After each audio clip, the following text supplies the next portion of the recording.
All right, we are back. Episode 36 of the Reporter's Corner. I'm one half of your co-host, Jared Rubado with Bemidji Pioneer. With me is the better half of the co-host, Trent Singer from Sioux Falls Live. Trent, how are we doing today? Doing good, man. Doing good. Augie's got its home opener coming up this weekend. What's Bemidji doing? Home and home with Minnesota Duluth. Oh, that's right. They're doing the Duluth home and home. That's Oh, right. yeah. I know we just talked about it. I just blanked for a second. But hockey season, man, is the non-conference stuff has been fun, and we had a fun weekend last weekend. I know a lot of people didn't like the way it went for the CCHA. I know there's one Yeah, program that was who's pretty we? happy with it. Yeah, it was not a fun weekend for me. It was two bad losses and like a horrific injury scare. Yeah, yeah.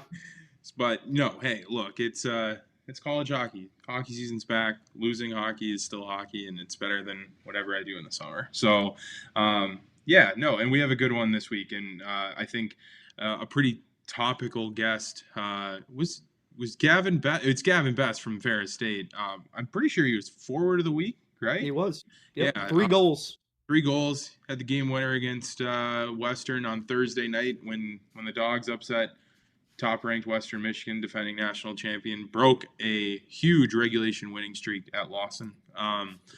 Yeah, and it was a good chat. I think we went for about 40 minutes with Gavin Best, and he has a really interesting hockey career, especially if you're from Minnesota and the landscape of Minnesota high school hockey and whatnot. Trent, what did we get into with Gavin about? Well, obviously, yeah, we had to talk about last weekend. It was a big moment for Ferris State, a big moment for this conference, really, knocking off the number one team in the country, the reigning national champions on their banner night.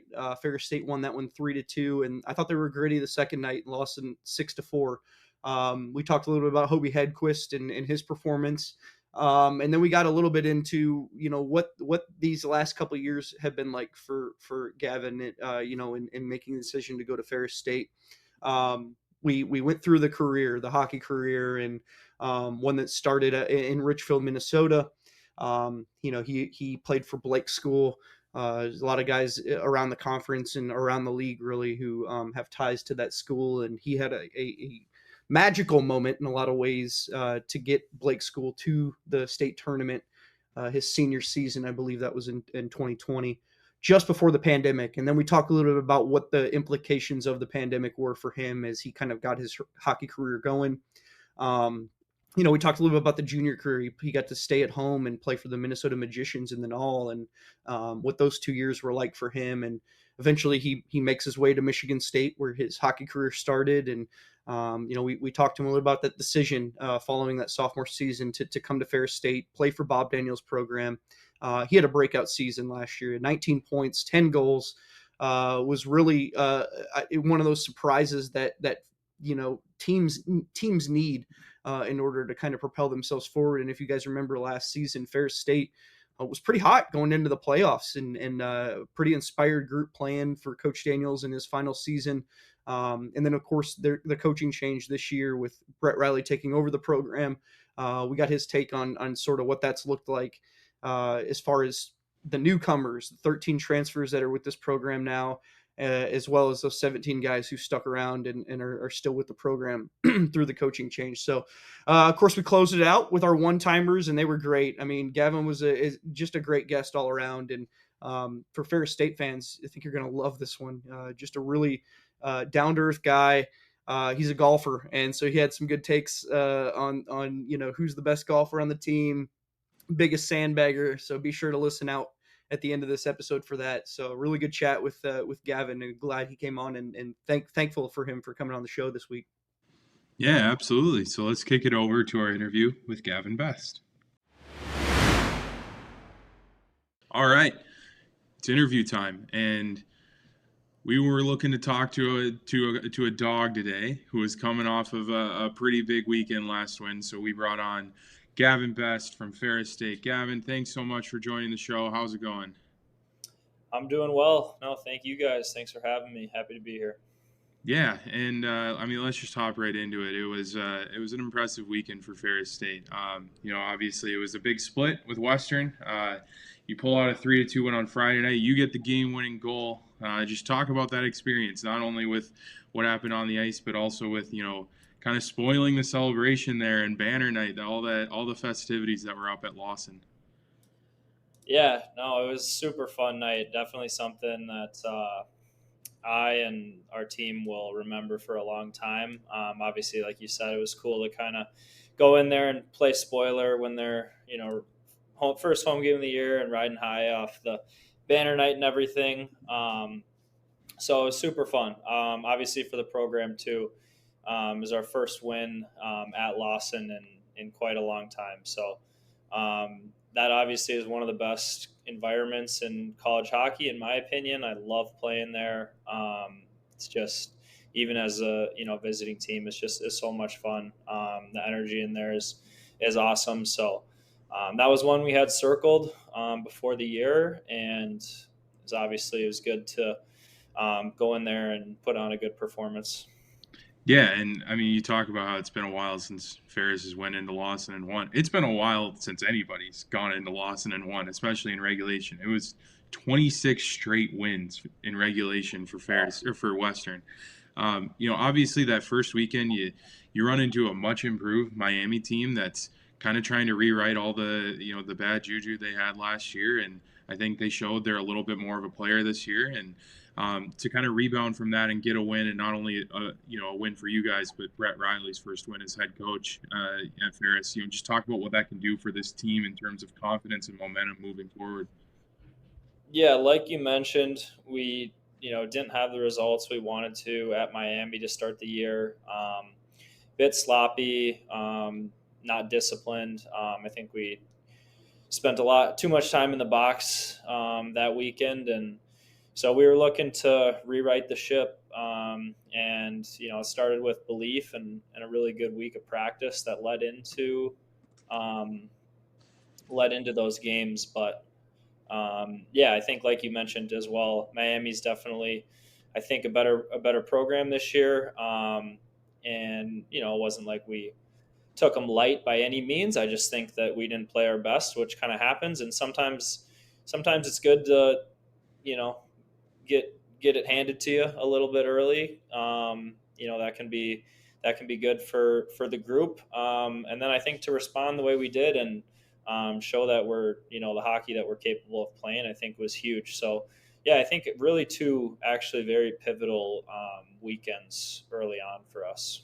Yeah, and I think we're going to get into more of the kind of how this roster came together a little bit later. But one of those pieces that came in the summer was Hobie Hedquist. And you just talk about a standout game there at Lawson. I mean, just talk about what kind of performance he put forth and how happy you were to have that guy in your net that night. Yeah, for sure. One of the better goalie performances I've ever seen, for sure.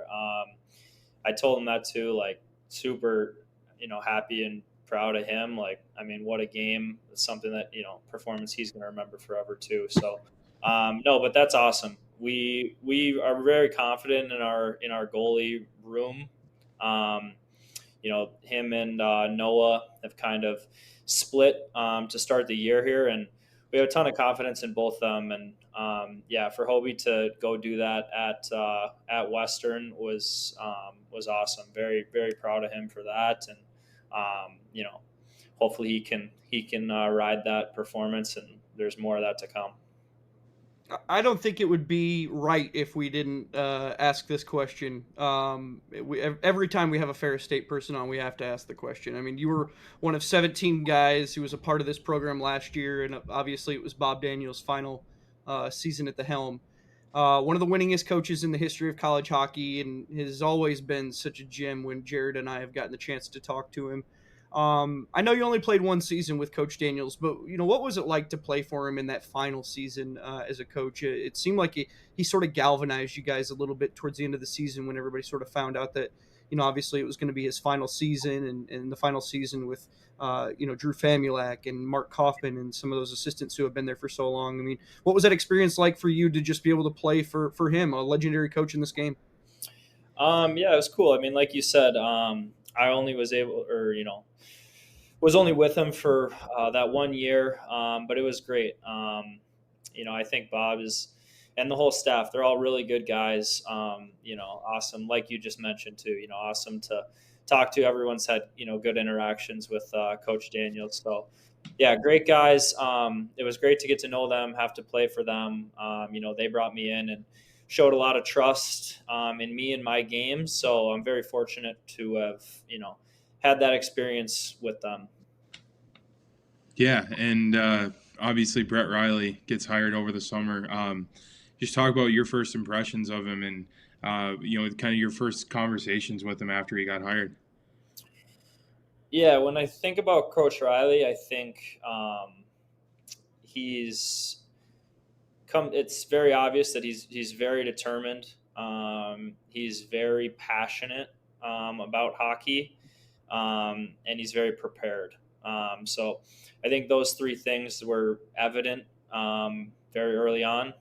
He knew who I was, knew a lot about me and my game, as I think he did for everyone in our lineup that he talked to. So, yeah, he's ultimate professional, and that was apparent right away. I think when a new coach comes in, a lot of kids are, hey, this isn't a right fit for me. It's time to go find a place that it's going to suit yourself, right? But for you, I mean, you stuck with it after a coaching change. What about Brett Riley kind of made you want to stick around Big Rapids for another year? Well, I think that I didn't know a ton about Coach Riley prior, but obviously looking at what he did at LIU, the teams that he coached there, what he was able to get out of those teams and out of those players, I think that I just knew that he would, obviously needing to talk to him and kind of hear his thoughts, what he thought about me and my game. But yeah, after that, I knew that being here was going to push me as a player to develop, and ultimately, that's obviously I want team success. And I just, as I mentioned, you saw that at LIU those 5 years. All those teams got better, and last year they had a really good team. And then also that individual piece of wanting to develop and give myself the best chance to play pro too. So those were two of the big reasons. Well, you're an interesting case here, Gavin. I was looking at when we start going through this, we kind of look at your background and where all you played, and we want to get into your hockey career a little bit. I would have guessed if I hadn't looked that you were a Michigan guy. Obviously Michigan State. Now you're at Ferris State. I was thinking, okay, it's got to be a Michigan guy, but no, you're Richfield, Minnesota. Obviously, a suburb of the cities. Jared, I'm sure, is very familiar with the area. And we all know what the state of hockey entails. It's where you grew up, you played hockey there growing up. What age did you really kind of start getting into hockey seriously, and when did that love of the game just kind of start to blossom? Well, I've always been into hockey. I had the skates on at a very, very young age. My dad played hockey. Like it's been in the family. Obviously, it's ingrained in the Minnesota culture as well. So yeah, always early on, I was on the ice and playing hockey. But I guess it was, I don't know. Like I played a lot of other sports growing up too. I Mm-hmm. wasn't like just solely focused on hockey. That wasn't really until like juniors where I decided, like, hey, hockey's gonna be my main focus. I mean, hockey was always sort of my main focus, but like even in high school, I played high school golf and I was like super, determined to like be the best high school golfer that I could be too. So hockey always kind of was my favorite. I felt like it was Mm-hmm. always what I was the best at. It was always my favorite. But I also had a ton of other interests, sports wise, growing up too. Um, but yeah, I mean, like I said, hockey, it might not have been the main focus, after hearing some of these other stories of guys who, play traveling AAA and, Right. hockey all year round and stuff. That was never me. I definitely took a break in the summertime and stuff, but everyone has their own path, and yeah, I mean, hockey's always been my favorite. But Was it always just hockey and golf, or what other sports did you play? So I played soccer for a bit, baseball. It was always kind of hockey and baseball and golf were kind of like my Yeah. three main sports. But yeah, I mean, I had a stint where I played soccer, I played football. I pretty much tried it all. Cool. But What growing up playing hockey through squirts, peewees, bantams, what youth club or organization did you play through then? Was that through Richfield? So I started in Richfield when I was really young, like when I was a mite. But I played for Minneapolis Storm Yeah. throughout the youth program. So I think it was about, if I remember right, like fifth grade. I made a transition to Minneapolis like public school system, and then I played hockey there until I went to high school. And then I went to high school at Blake, which Yeah. is private school, but also in the city. Oh yeah, no, I'm a Minnesota born and raised kid. I mean, I know of Blake pretty well, and obviously that you had a pretty good senior year too. You wore a C. I think you had 55 points in 31 games, which is ridiculous. And but at the end of that season, you had a pretty big moment. You're playing Benilde, tied 3-3 in overtime. I think Trent, you put down 2 minutes left in overtime, something like that, and Yep. you got like the dream moment that I think every single kid dreams of having, and that's a penalty shot with a chance to go to the state tournament on the line. What do you remember about that? Well, first of all, how did you get a penalty shot? Walk us through that. It was a breakaway, it looked like.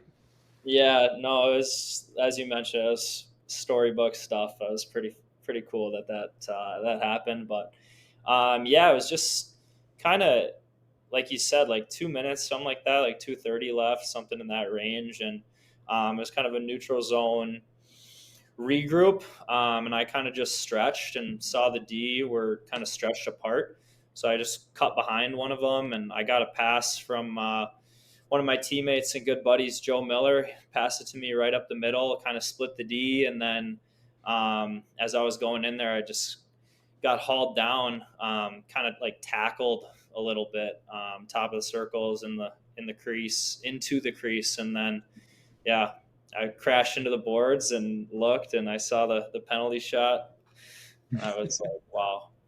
Well, Obviously, in the moment, I wasn't, I was still very present, but yeah, it was cool. what were the nerves standing on the red line before that shot? I can't imagine you were feeling anything in that moment other than just the weight of that moment. Yeah, like I said, I mean, it's kind of weird when you're in the heat of the game. It's like you don't allow yourself Oh yeah. to necessarily think of all the outcomes and stuff. Like, I almost get more nervous, kind of thinking about it now, like, wow, like that was a crazy like opportunity that I had. And like, had I not converted that and we go on to lose or something, like, I probably like, it goes from the best moment to like probably one of the worst moments. So luckily in that moment, I didn't allow my mind to even go there. Like what happens if I miss? I just was able to stay present and, just focus on the goal. And yeah, I'm obviously like so happy that that happened. And I got that memory to look back on with my teammates. And obviously, you get to go to state too. I mean, that's the dream of every high school player that comes out of Minnesota. What was your experience like playing at the X in front of all those people? It was awesome. Those are some of like my best hockey memories. Is that senior season with that team. And obviously, like you said, every kid grows in Minnesota. Every kid grows up just dreaming of playing at the X and playing for a state tournament. It's kind of funny.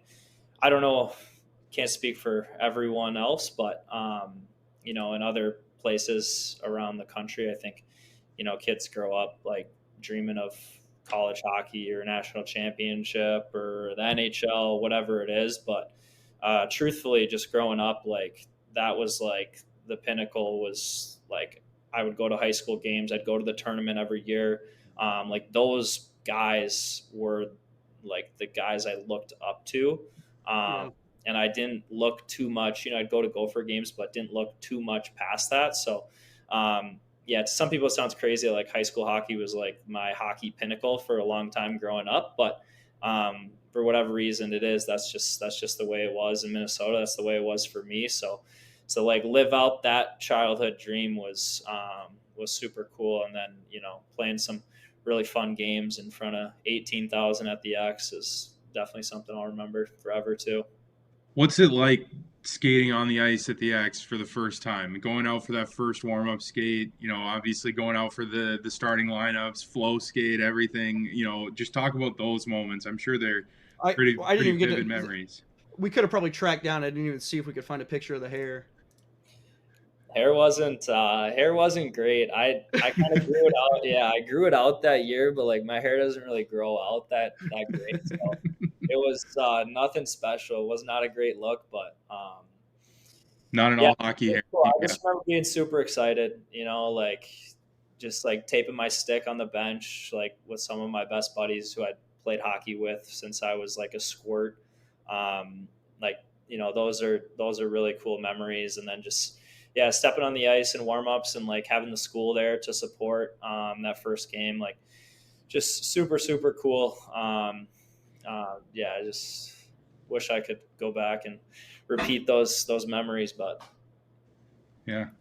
Well, like so many that we've talked to on this show, so many people across all sports, the pandemic was a big deal. In terms of your timing specifically, too, it just seemed like it kind of threw a wrench into some plans. What can you tell us about the difficulty of that timing as you were just kind of getting ready to head into, what was eventually, your junior career, and how did that sort of impact things? yeah, COVID actually played a big impact in my trajectory. Not many people, I don't think, know this, but I was actually planning on going to Deerfield Academy and doing a year of prep Hmm. right after high school finished, and then kind of seeing where that led. Obviously, I was still prioritizing, still wanted a Division One commitment, but there was some other past Blake grads that had kind of gone that route and kind of opened my eyes to it. And I thought it would be a valuable experience for hockey and school and life. And so I ultimately decided I was going to do that. And then very last minute, obviously, COVID and everything happens. And I end up deciding not to do that. It didn't look like they were going to have a season. Obviously, the junior seasons were kind of up in the air too, but they looked a little bit more promising. And just being able to stay closer to home were all factors. And so I ended up not going out to Deerfield and staying home and playing for the Magicians, which is was my hometown uh, North American League team at the time. The rink was literally like 4 minutes from my house, so Oh, cool. worked out in COVID. Like I got to stay at home and with all these kind of plans and games, like everything being up in the air. There's just kind of like a perfect storm for me and kind of how that all happened. And then, yeah, obviously there were some challenges with that my first season in junior, but ultimately we got it in. So Yeah, that first season, I mean, for the Magicians was a pretty fun one. You got to go to the semifinals in the Robertson Cup. You fall to Aberdeen, who, obviously Aberdeen's been a staple in the Null for years and years and years. And just what do you remember about that first season out of high school and kind of taking that next step up? yeah, I remember being super challenging, but also very rewarding. I think I grew a lot that year. Obviously making a step up, and I think that was probably a year that to that point in my hockey career, the first year I was really faced some, real challenges of having to battle to be in the lineup and, having things really not go my way. But eventually, ultimately I learned a lot from that experience. And then, towards the end of the year, I was regularly in the lineup and contributing, and we end up making a run to the Robertson Cup, and like you said, fall to Aberdeen. But yeah, that team put together a really, really strong finish to that season. Like, you know, obviously I personally had some struggles early in the year, but so did our team. Like we were struggling big time, and we kind of made a charge the second half of the year, and um, you know made a good push, and didn't end up doing it. But Yeah. had you told us midway in the year that we were going to be Right. playing in the Final Four there in Blaine, we would have taken that and ran for sure. So no, definitely a fun year to look back on. But a lot of growth happened that year. Clearly it did. I mean, the next season is 2021-22 season. You're an alternate captain that year. Averaged nearly a point per game that season, 54 points in 59 games. What do you feel like contributed to that big jump in production from your first to second year juniors? Was it preparation? I mean, what went into that? I just think it was like a comfortability. Like I said, the second half to the very end of that first year, I felt like I really started to find my game in that league. And so I just think I had a lot of confidence coming back that, hey, like if I, stick to that same process and play that way, I can have success at that level. And then also we had a coaching change that year too, and the new coach showed a lot of trust and belief in me too, which always helps. Obviously, when you have that's kind of backing from your coach. So I just think it was, I had confidence kind of leading from the previous year, and I put my head down, and obviously didn't come easy. Had to do a lot of work to earn that season and put up those numbers that I did. But I would just attribute it to hard work, putting my head down and staying with it, and just kind of trusting myself. And I think a lot of that trust came from how I responded and how I finished that first year of junior. Juniors is always such a fascinating thing to me too, though, because it's your life is hockey during that time. You don't, once you get to college, you got these other things going on, and you have school, and you have to juggle so many of these other things and balance life. But at the junior level, it is such a formative experience for kids that play, and then eventually have plans to go on to the college level. How formative, of an experience were those 2 seasons with the Magicians, in terms of just how it prepared you for what you were going to get at the next level? Yeah, like I said, kind of going back to what I said is like that first year going through those challenges on the ice was like probably my first real like hardships that I had to deal with within hockey. Um, Right. and so I think that like was a huge learning experience that would eventually set me up for later struggles that I would have, kind of both on and off the ice. Like I think that was a really crucial year for me. And then I think like you mentioned juniors being a very transformative, process for people. I think a lot of that for people probably comes with living away from home and For whatnot. sure. My experience was a little different, given Yeah. literally I lived at home, so I still could benefit from some home cooking and some laundry and whatnot. Some benefits of living at home, but um, so I would say my transformation definitely happened more on the ice, but that would kind of feed a lot of other things in my life that would come later on. You talked about just how important it was for you to make that D1 commitment and kind of earn that opportunity to play at the D1 level in January 2022. I mean, you got the chance to do that committing to Michigan State. A few months later, Adam Nightingale's named the head coach. Just talk about your decision to go to East Lansing out of juniors and what attracted you to Michigan State.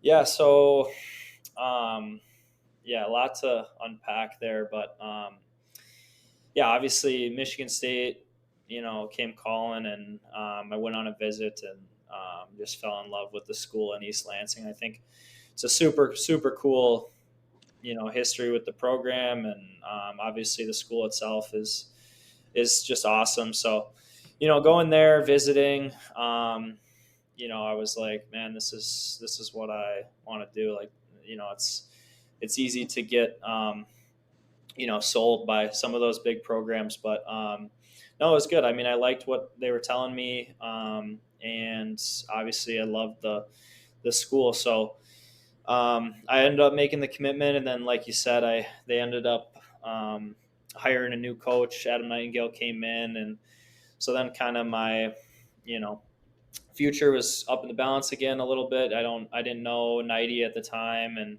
didn't know how much he knew me. I didn't know what, that was going to look like. So there's a lot of question marks at that time, and I ended up obviously going and growing a lot in the 2 years that I spent there. Yeah, 12 games over your first couple seasons of college hockey at Michigan State. And then obviously, you decide to enter the transfer portal following the 23-24 season. Eventually, you land at Ferris State. Coach Daniels, in the last season for you was kind of a breakout campaign at the college level. You played 36 games, finished with 19 points on 10 goals, 9 assists. Looking back, how rewarding of a decision has it been for you to continue your college career and out there in Big Rapids? Super, super. Yeah. I'm so glad that I made the decision to come here. Obviously, I'm not a guy who uh, likes change necessarily, but obviously there was a necessary change, and I made the decision to come here to Big Rapids.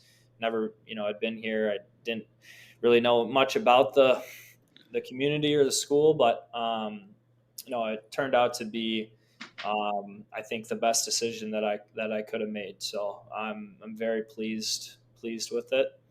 And yeah, kind of just goes back to, at that time there was a lot going on at that time. Like, as I'm sure you guys have talked to other people that have been in the portal, like, very stressful process, but everything worked out, and everything happens for a reason. So ultimately, very very fortunate to have ended up here.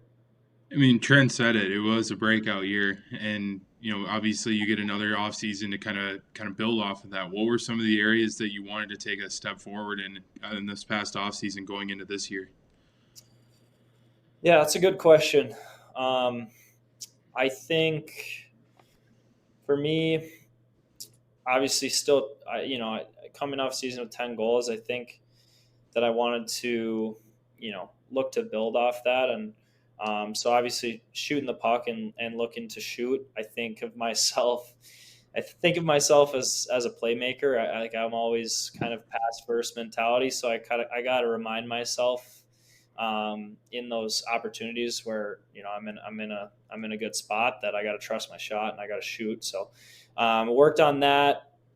Worked on my skating a lot. I think, just being stronger. I think I've always been a pretty decent skater, but just being stronger on my skates with contact and stuff, like puck protection. I think those were areas that I wanted to work on, and I'm still continuing to work on. Just being comfortable, playing on the wall. A lot of the game is played on the wall, and I have enough size, so I gotta, utilize the walls and utilize my size to my advantage. So those are a few areas that I'm looking to continue to grow in and kind of emphasized. This we did 9 season preview episodes before the season started. Jared and I did, and I feel like in every single one of them, I found at some point in those episodes saying, "But then there's Ferris State." And we weren't sure where Ferris State fits into this, and I still don't know if I know, especially after the first couple weeks of the season when you guys go on the road into Lawson Arena and pull out a 3-2 win on their banner night. 30 guys, on this roster, and none of them are true freshmen. You have 13 transfers. One of the big questions was how is this team going to gel in the early going? It's every team in the conference is dealing with turnover to a certain extent. And at Ferris State, it's no different. I mean, where have you seen through these first couple weeks and maybe through fall camp, where have you seen this team gel and kind of come together, and where are you really seeing kind of the biggest strides so far here in the very, very early going? Yeah, I think our team, like you mentioned, we have a very very old group, which I think is unique. I don't know what the stats say, but I think we have like 13 seniors. Obviously, like you said, no freshmen. We got to have one of the older teams in college hockey, I would think. So, it's cool. Like when you got guys that are a little bit older, guys get it. They've been around college hockey. They've gone through struggles.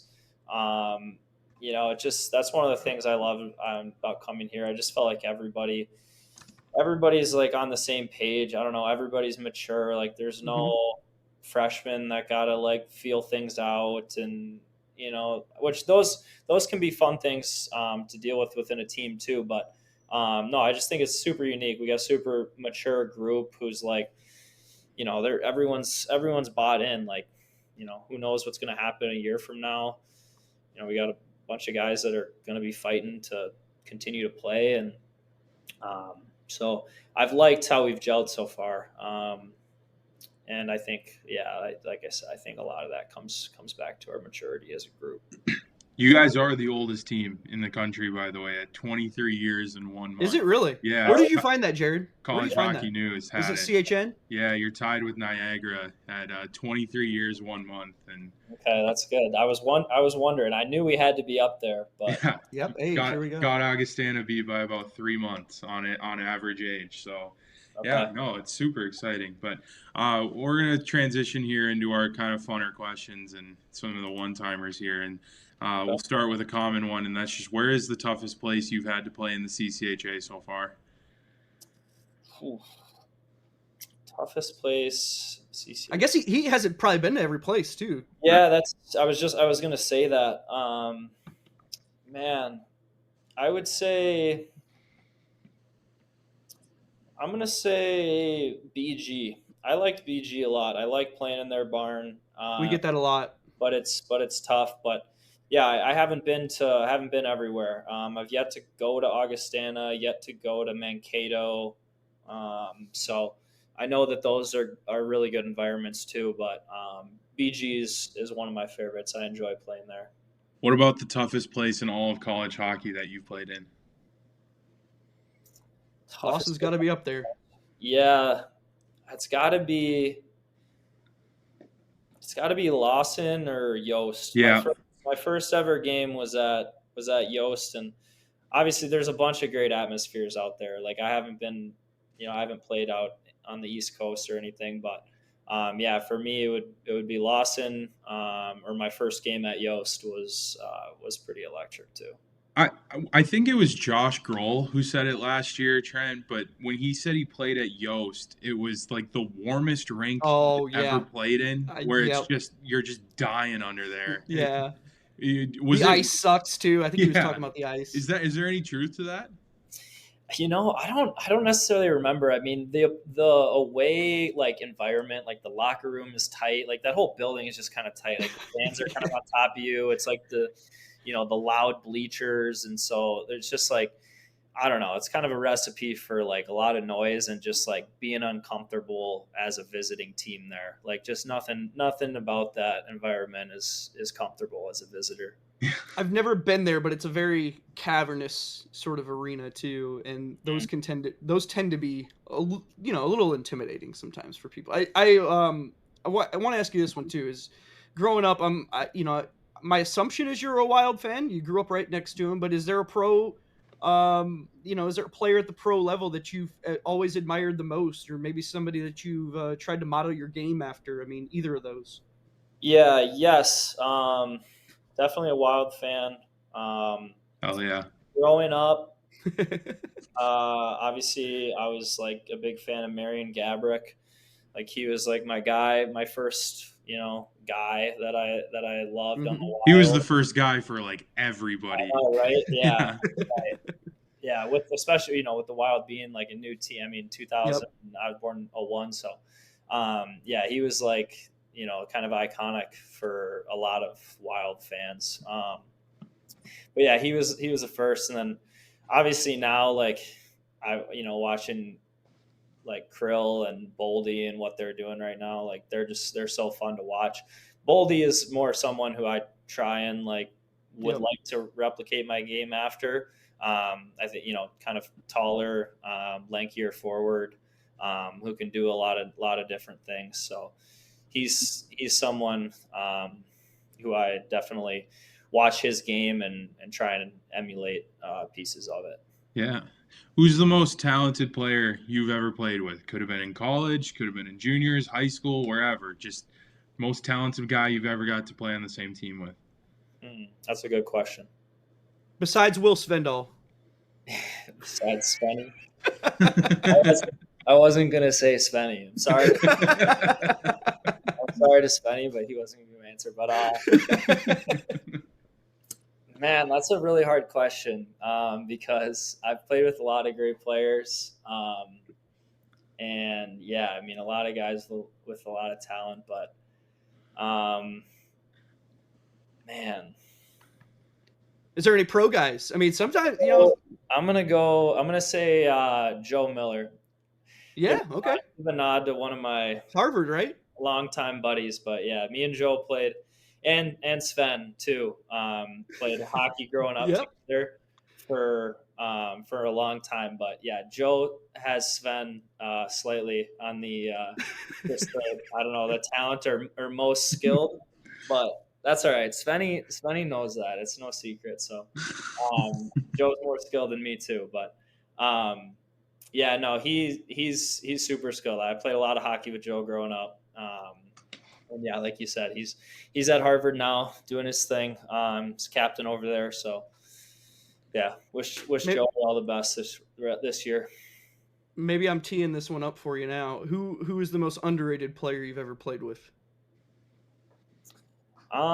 Yeah, I mean, maybe you are teeing that up. I mean, I think Svenny is definitely very underrated. Like, he's grown a lot, man. Yeah, I will say that. He really has. Well, his head's gonna grow after this one. Holy.